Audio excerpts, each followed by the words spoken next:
Hi everyone, welcome to the next episode of Beyond the Credits. Today we're going to be doing a bit of a different episode. We're going to be talking about the production company A24. We chose to do this just because A24 needs to be studied. We love a bit of A24. They're just, the fact that they started as an indie production company, gained a bit of traction, and now everything seems to be being distributed by A24. Yeah. Like a lot of things I've Yeah. seen recently, A24, A24, and I just love yeah. that. Like they're such a, like, I think they're probably my favorite production company that Oh, yeah, produces I anything. think Like if I was to manifest a dream job at any place, it Oh would my be God. A24 or Lucky Chap. I think they are really giving, go on, big up Margot. Big up Margot. But I think, they've really reinstated, and I think I speak on behalf of many people, I imagine, when I say this, they've really reinstated faith into the infinite possibilities of what cinema can be. Yeah. They've really, like,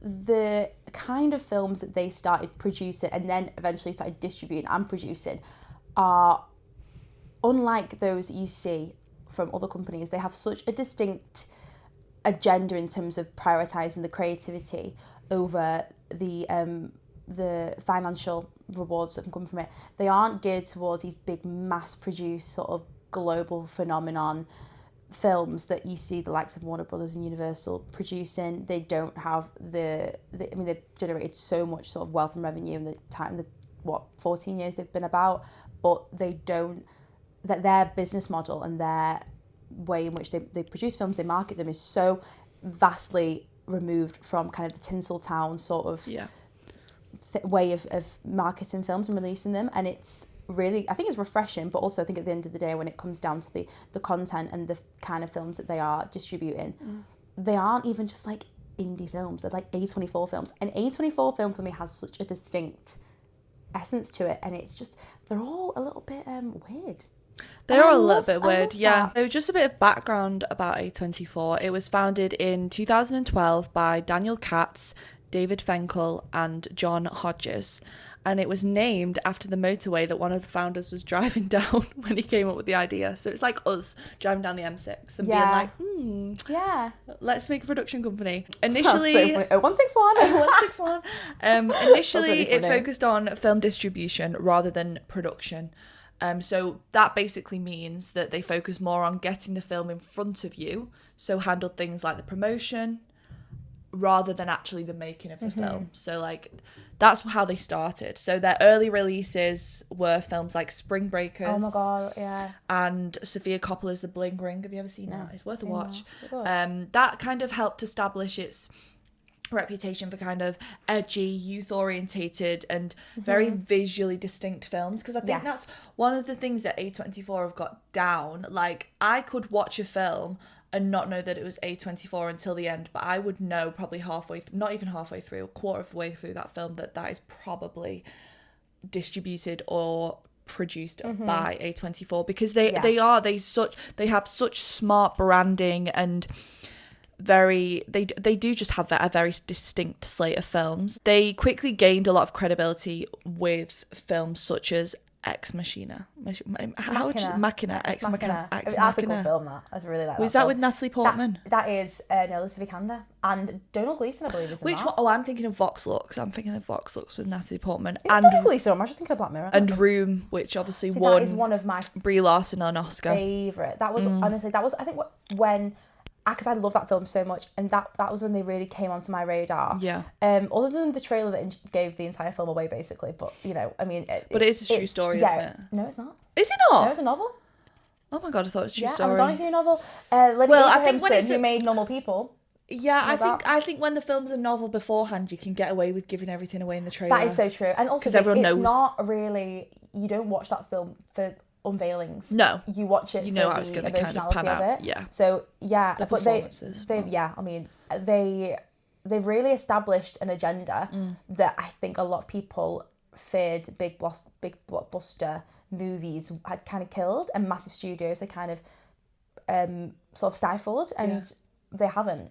They are still getting bums on seats, and their creative agenda and their intention to kind of put the producers and the creatives at the forefront of it and basically just give them free reign. No, exactly. Is so refreshing, and they just keep making mega stuff. The stuff that they pick, like, they have, I personally don't think they've ever missed. Like, yeah, of course, some of their films are weird. Look at Midsummer. That was one of the weirdest films I've ever seen. That is one of my favourite of them. Well, exactly. The more I've watched it, I was like, that is genius. They've put, for me, I mean, I think it's their recurring relationship with Ari Aster, and who is, I think, one of the best horror directors in the past, like, 30 years.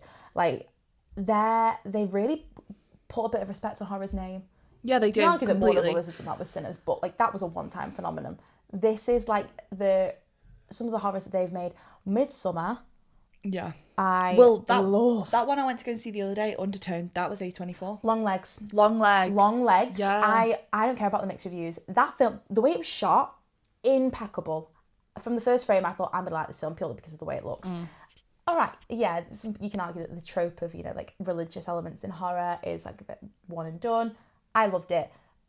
And I also think, I mean, it was, so, I found it really scary. It ties into, I mean, you've got like the nature of the films that they have really, that they've made, but the one thing that I do think in terms of not just the pre-production and the production of it that's really set them apart from other studios and other production companies, the marketing, the post-production, the marketing is so clever. It's so fresh and contemporary, and it's no one else does it. Like, even the only reason I mention the marketing now is because when I think of Long Legs, I think of the way it was marketed and the fact that everyone started talking about it because we didn't know who Long Legs was, because Nicolas Cage was never, he looked petrifying in that film, and they never showed it in any of the trailers, and loads of the images that they released, like it was so Remember cool. when they released that video of what's her name, Micah Monroe, the one that played the main girl? Yes. They released that video of her, she wore a heart monitor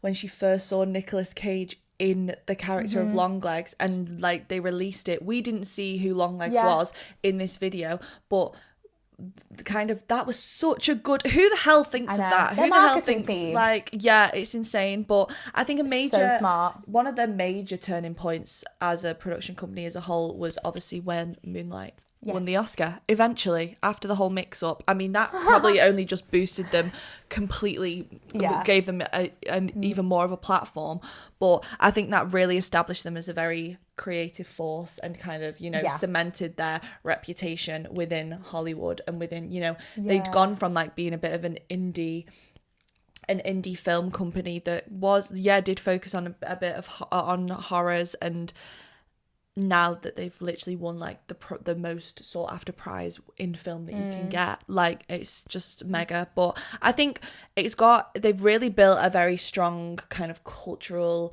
identity in the world of film.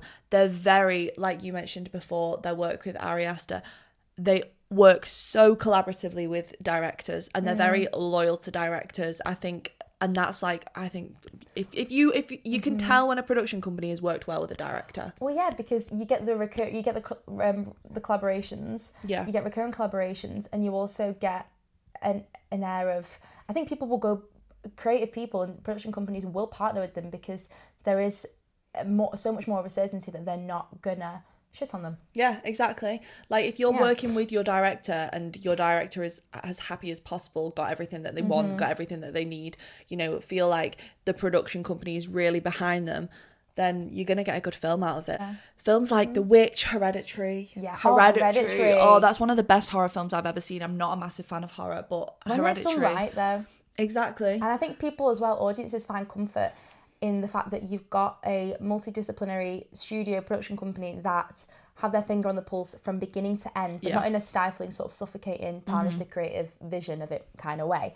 It's so, you get the essence, even when you watch the films, that it's so incredibly, fun. Like, the free rein they must give to these directors. Oh, completely. The collaborative essence of it all, and the fact that they are so kind of geared towards prioritising quality over anything else. Exactly. And I think it gives audiences a sense of comfort knowing that they've had that agenda from the beginning of like a pre-production to the very end, like the marketing of it. Like it's so, the attention to detail with everything is so evidenced throughout, and I think that's why people just think like the cryptic Instagram post of like the the marketing, the lack of context. It just, whoever's on the marketing team, honestly. No, I know. It's like an indie art project that they just post online, and it's like, okay, if you see it, it's the nonchalance of it all. Exactly, and I just think, no, they nail that art house vibe of a film, don't they? Like, no matter how big their budget is, no matter how big they've got over the years, it's still, you can tell, it's so distinct. Like Lady Bird, that's like, oh, that's such a good film. A24 went from distributing to becoming a full production company. And they were just, I think one of the secrets to success with them is that they've kind of backed it from the ground up, like back to production, from kind of the initial idea all the way through to the marketing of it. Look at Marty Supreme. Yeah. Like, oh my God, the marketing of that. Wow. I mean, I know Timothée Chalamet put a lot of money into it there himself, like a lot of the stunts, but look at how many people queued up to get the Marty Supreme jacket. Yeah. And it was all like Gen Z. Like, it all appeals to like very, like, you know, the Gen Z contemporary audiences. And that's what you need, because they're the people that are going to be, you know, they're the people that, you know, like us, we're going to be watching films forevermore now, because, like, you know, and it just gets more and more people involved. A lot of my friends who don't normally go to the cinema or aren't like huge cinema goers, they went to go and see Marty Supreme purely because of the things they'd seen on TikTok, they'd seen him doing anywhere. I went to go and see, I mean, I think I was going to go see it anyway, but I remember toying with, do I go see Long Legs? Like, I don't know. Will someone go and see it with me? Because I don't like go see horror films on my own. But my decision to go and see it was like the marketing. The fact that they're so lead, they don't have billboards, they don't have online, they don't have tele ads, they don't do all the contemporary advertising that a lot of studios still do. They just post. They just get on the gram. They literally do. So it's really refreshing, and it's really, and you feel like they are geared, like what Ella's just said, they are geared more towards, and they do have a really young contemporary audience in mind, the Gen Zs, the millennials, and you do feel that with the kind of marketing that they're giving us, they're treating us, they're like, no, you guys, like what, you know, perhaps like the Gen X's had in, or the, you know, the older millennials had in the 90s. You guys deserve those studios that are going to make those kind of mid-tier, not like scraping the barrel indie, like shot on an iPhone films, but not those big budget blockbusters. You're going to have the middle tier where quality is prioritised and budget is there, but it's not used stupidly and it's not astronomical. Yeah, completely. And it does remind me a little bit of, with a sprinkle of quirkiness put in there, a little bit of like the Miramax sort of what kind of came out of that studio. But I mean, they really are to be studied. But I think they are. I can't not go and literally watch an A24 film. Even down to TV shows. They have produced, or I don't know if they produced or distributed Euphoria from the very first season. I didn't know that. And it's like, I love Euphoria season 1 and 2. Season 3. I've not, because it's released every week, and you're waiting to binge on. I'm so used to binging these days. Like when I found out Bridgerton was released in 4 episodes from season 3 onwards, I did want to like punch the wall, because I'm just so used to it and I'm very impatient. So I am probably going to wait to watch Euphoria. However, but like when that came out, like it was just Labyrinth was all I heard on my TikTok. It's just mega, like whatever they put their hand to, I feel like nowadays is just so successful. You're not mad on Euphoria season 3? No, there's no plot line. Like I've really struggled. First episode was really good, and then the last 2 have just been a bit in comparison to season 1 and 2. No. Season 1 was great. There's nothing to spoil because there's no plot line. We'll talk about it in our reel later. But I just think they only went on the up after the Moonlight win. Like, you've got Everything Everywhere All at Once, which swept at the Oscars. Personally, not my favourite, but it swept. They're doing something right. Minari, that's got the most gorgeous score. I've never seen that. Oh my gosh, you need to listen to the score of Minari. It's gorgeous. And Uncut Gems. See, I've never seen Uncut Gems. Oh my God, that's one of my favourites of A24. Well, I think the fact that they cover such a wide, they stick to the same sort of like formula of like creativity before anything else, and the budget kind of never really flows between being tiny or massive. It's kind of that middle tier, but they're kind of the genres that they cover. I mean, you've got the Midsummers, and then you've got, I mean, these 2 of my favourites. You've got the Midsummers, and then you've got like the Past Lives. Yeah. Past Lives broke my soul. No, literally. Two. Don't you think like all of their films that they produce, not none of them are the same. No. You're not getting like, oh, that is similar to that film, or that is similar to that film. They are all so successful in standalone. Yeah. They're going to look at specific directors, and they're going to... They champion a very distinct, acute vision that differs. If you let them do that, it's going to differ so much from someone else's. Literally. And I do feel like they're at that point now where people will purely go and see a film because it's an A24 film, because they've become so established, which I think that is just like a clear reason for success. Like, you never hear of people saying, oh, I'm going to see this film, and then they say, oh, Warner Bros. Made it. They say, oh, it's an A24 film. Yeah. They've created their own... such a strong cult exactly following. When I'm selling a film to make my mum come and watch it with me, I'm like, it's an A24 film, and she's like, all right. Love that. One thing I do want to say is A24, please, can you bring back your membership to the UK, please? They have their AAA24 membership. It used to be I have tears. It used to be in the UK, and then they stopped it for US customers only. And I'm half tempted, when I go to America in September, I'm half tempted to like do my address as like the America address so that I can get my membership. Do it. But then when I get sent the stuff, it's going to go to my hotel in America, isn't it? But that's what I want to do about Criterion. I want a Criterion account. But please, I've tried to get it through a VPN and it's not working. And I just really, really, really need that membership in my life. My birthday's in August, and I would really like a birthday gift. She really would. Can we email? We're going to cut this a little bit out and we're going to send it to them. We will. Please end A24, please. If I was to make a production company, this is the type of success I would want it to have. I just think, wow, their branding, they're so distinct, their storytelling. I'm obsessed. Yeah, they have faith in creative people. They're not afraid to like take those risks. Backrooms. One of the most the fact that they have put their trust into a 20-year-old director. Like, I'm not saying that they shouldn't have. I think that's absolutely great. Happen, though. It doesn't happen. It's so foreign to it's so foreign in the world of film nowadays. But the fact that they have taken that risk, not only is that good because it's got people talking about it. How many times have we spoken about it on this podcast? About 5. You're giving Kane Parsons a platform 20 years old because you saw that he had some promise in this YouTube video series that he was creating, and I just think you've managed to get 2 powerhouses at the helm starring in it, and I just think, well, and everyone's speaking about it now, and it's not even been released for a good few weeks. Like, they're also smart as well because they've realised that they can afford to do that because they don't pump an absolute astronomical amount of money in a film that could potentially not even make it back. Exactly. So, I mean, a lot of studios are doing that. But they're smart in that way, so they can afford to be like, okay, there's however many mil to go in. I'll tell you what A24 will never do: a remake. Watch last episode. Well, watch one of the last episodes because you did it. Then you'll know because that's one thing. They're so committed to originality, and that is what we need. We need more A24s. Exactly. Forward, not back in it. Exactly. It's become a very trusted brand, as we've said. If it's an A24 film, we're going to see it. I just want to Google. There's a film called Eddington. Is that produced by A24? I don't know. It is. Is it? Yeah.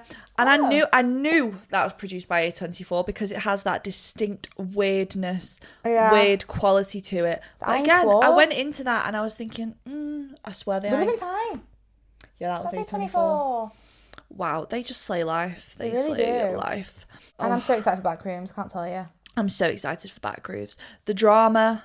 I mean, I went to see that. I saw it. We filmed an episode and you'd seen it, but I'd not. I've seen it now. Why she was just too nuts for me to kind of lean into the... It wasn't one of my favourites, but I saw the TV Globe. Have you ever watched that? No, is that Tony Collette? No, it's Tilda Swinton, isn't it? Is it not? I don't even know who the hell is in that. I swear. Look, it's teasing me. Join your ticket to everything. Movie tickets, monthly credits, 10% off shop. The subscription, birthday gifts, and more. AAA24 membership. I'd read as well that they've wanted to, and I hope this kind of stays within the middle tier budget realm, and they don't kind of turn into like the hyper commercialized Disney. But they are really going for that kind of model where A24 is not just a film production company or a TV production company anymore. It's the merch of it all, the cult following that they've amassed has kind of inspired that company to create a kind of like a A24 universe. They might have A24 land. Exactly. I hope there's really is there an nuts. A24 shop in LA? I'm gonna look because I will order things. That will be. Oh my god! When you're in, I need the apparel. I need it. I need a hat. Does not have a permanent standalone fad. However, they operate an exclusive online shop and partner with Barnes & Noble for physical retail. Catch me in a Barnes & Noble. Oh my god. Branded sections. Los Angeles in the Grove. I'm there. oh, I'm going. stop. Yeah, if there's anything you want me to get you, I'll get it. You send a vlog of when you're there, or FaceTime me when you're there. And I will. But anyway, we digress. I mean, some of my favourite... Florida Project. Yeah. Sorry, that literally, I just seen it written down. And I'm like, is. I think some of my favourite films from A24, Florida Project, Uncut Gems. You really need to watch that. I think you'd like that. Some films like that, enough from I was Josh Safdie's muse in Uncut Gems. I did really like Moonlight. I did enjoy Moonlight. The Witch, Anya Taylor-Joy's catapult into fame. That was good. I've not seen that. That is good. Hereditary, Lady Bird. Bodies. Have you seen that? Yeah, I have seen that. Yeah, that one's a good one. I like that. Yeah, that's a fun watch. Past Lives, I think, is probably my love Past Lives. Past Lives, Midsummer, Hereditary, The Florida Project, Long Legs, like Marty Super. Honestly, I just love everything they do. I know, the list goes on. But real vibes. A24, well done. Pat yourselves on the back. Yeah, and keep making good stuff. Pat yourselves on the back. Because we need it. They're a force to be reckoned with, and I hope really they are. just continue to do what they're doing because they're slaying They are. the movie game. I feel like they really proved a lot of Hollywood wrong in the sense that completely. we can go back to the drawing board and we don't have to follow this sort of generic formula of in a filmmaking. world where this merger is kind of threatening the industry. You've got A24. And this is another thing, like, we do need more A24. I'm hoping that merger will inspire more people and perhaps more executives or people who work at these studios to go off and establish their own studios and production companies. Yeah, completely. Do a Ben Affleck and Matt Damon. And we hope you enjoyed this deep dive. I mean, let us know. That was fun. Let us know any production companies that we might not have heard of that you think might be on the rise. Yeah. That'd be fun. Well done, A24. And if anyone who works at A24 is watching this, please bring back the membership to the UK. Yeah. Please do. Okay, we hope you enjoyed, and we will see you in the next one. Bye.